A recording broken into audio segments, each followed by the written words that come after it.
là, je vous présente Vanessa. C'est une jeune femelle qui vient juste d'arriver à Calahuète et elle a cette habitude de mettre dans sa bouche comme ça son gros orteil. C'est malheureusement quelque chose d'assez fréquent avec les animaux qui ont été nourris avec un biberon. Donc à Calahuète, quand on donne du lait aux petits gibbons, on utilise des seringues. Ils n'aiment pas le contact avec le plastique, mais donc du coup, ils vont se mettre à boire tout seuls avec une petite coupelle beaucoup plus vite.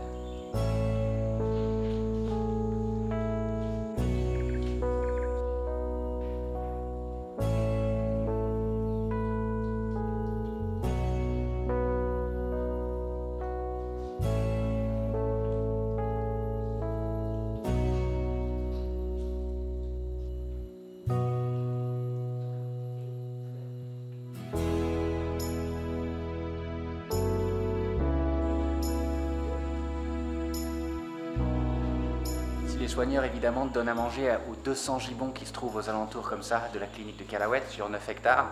Les vétérinaires, eux, préparent la nourriture de tous les pensionnaires qui résident à la clinique actuellement. Et en ce moment, malheureusement, il y en a pas mal.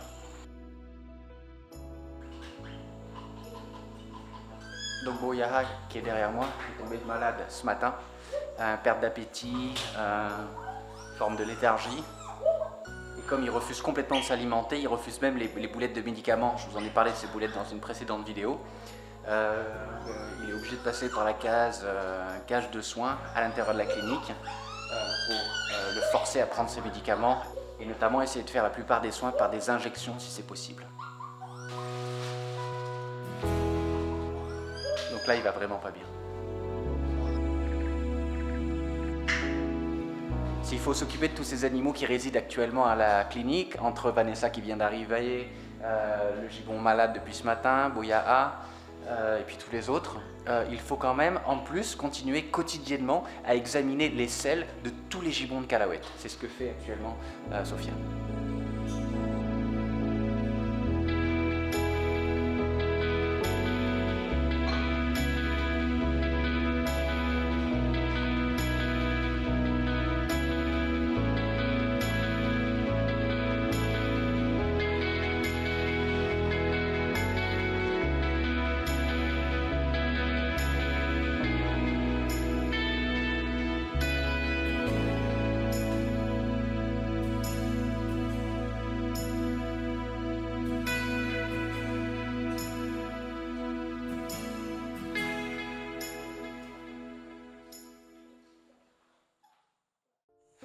Voilà, bon, je laisse Boyaha avec les vétos à la clinique. Il s'occupe bien de lui. Mais c'est vrai que ça sent pas bon quand même. Quand on a un gibbon aussi faible qui refuse de s'alimenter, bon, c'est vrai qu'il a pris quelques bouchées de papaye tout à l'heure. Mais bon, il est vraiment léthargique. Là on est à, je sais pas, c'est 50-50 quoi. S'il passe la nuit, je pense qu'on aura une chance de le sauver.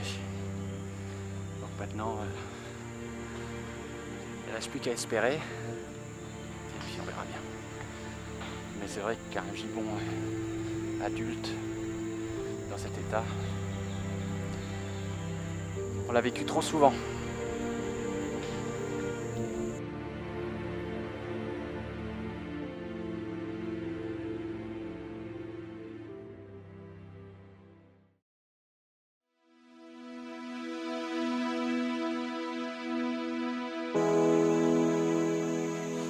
Il est 7 h du matin, je vais prendre des nouvelles de Boyaha.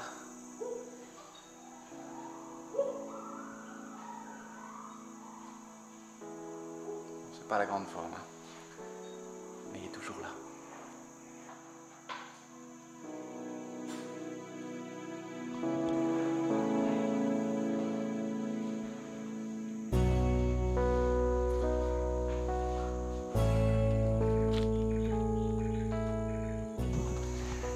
Aujourd'hui, la bonne nouvelle, c'est que c'est un grand jour pour Frankie et Poutriaïou, sa petite copine, puisqu'ils n'ont plus besoin d'être surveillés 24 h sur 24 à côté de la clinique.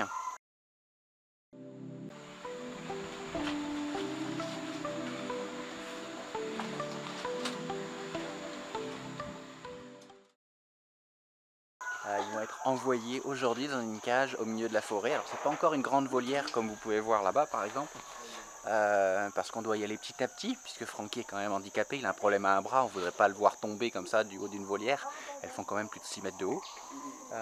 Mais il va quitter la clinique pour être dans une cage qui fait à peu près 4 mètres sur 4 dans la forêt. Donc c'est l'étape avant la grande volière.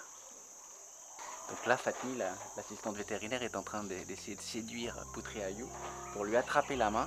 Et comme ça, de l'intérieur, on peut l'attraper en la mettant dans une cage de transport.